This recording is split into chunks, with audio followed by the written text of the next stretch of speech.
Mark IV Toyota Supra. Left the factory in Japan back in '93. It was a naturally aspirated 2JZ with a 4-speed automatic transmission. 2 owners ago, it was converted to a twin-turbo 2JZ with a 6-speed manual transmission. When I was in the market, this is exactly what I was after. Black, aero top, 6-speed manual, twin-turbo, couldn't wait to get my hands on it.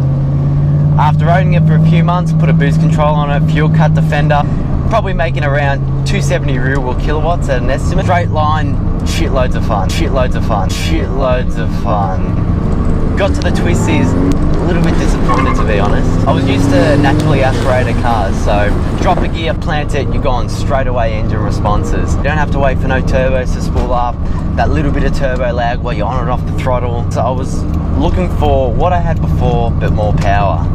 So I did contemplate selling it. I was looking at C5 Corvettes, which at the time were just out of my budget. They were around 50-60 grand down here in Australia. I also considered doing a small single turbo conversion to the Supra, get a little bit of that torque coming in a bit earlier, get a little bit more responsive, but it's hard to get that engineered down here as well. Bit of a dilemma, and I just thought, why not get the drivetrain of a Corvette and put it in the Supra I've always loved. I've owned these cars since I was 17 years old, but I love the shape of it, I love the interior, I love the cockpit layout. It's awesome. What I did was, bought myself a 6-litre LS engine. With a good friend of mine, we dropped that in with the 6-speed Tremec as well. Got all that done, sent it off to a shop, got the wiring done and exhaust. Got it back, was loving it. Took it to the mountains, exactly what I was after. Drop a gear, you're gone. You know, come out of the corner, plant it, straight away, instantaneous NA response. After a few months, decided to put a mild cam in it, shave the heads, replace the lifters.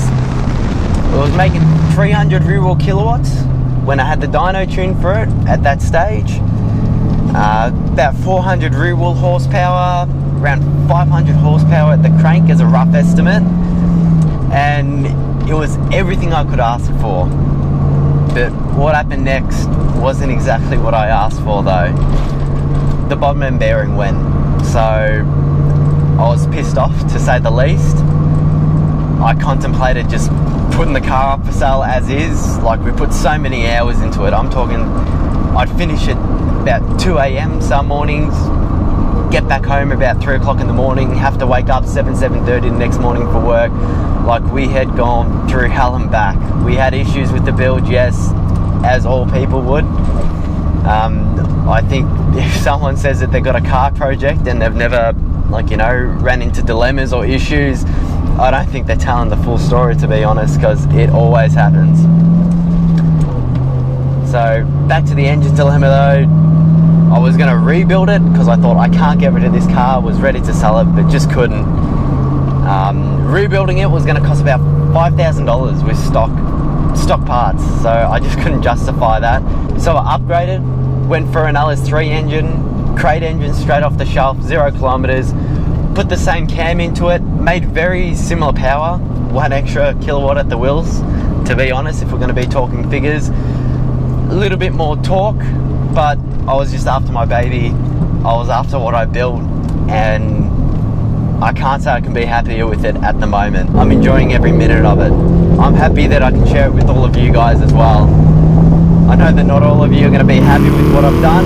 2JZ fans, Supra fans, I can understand why you hate it, but this is my baby, it's my dream, and I couldn't ask for anything more.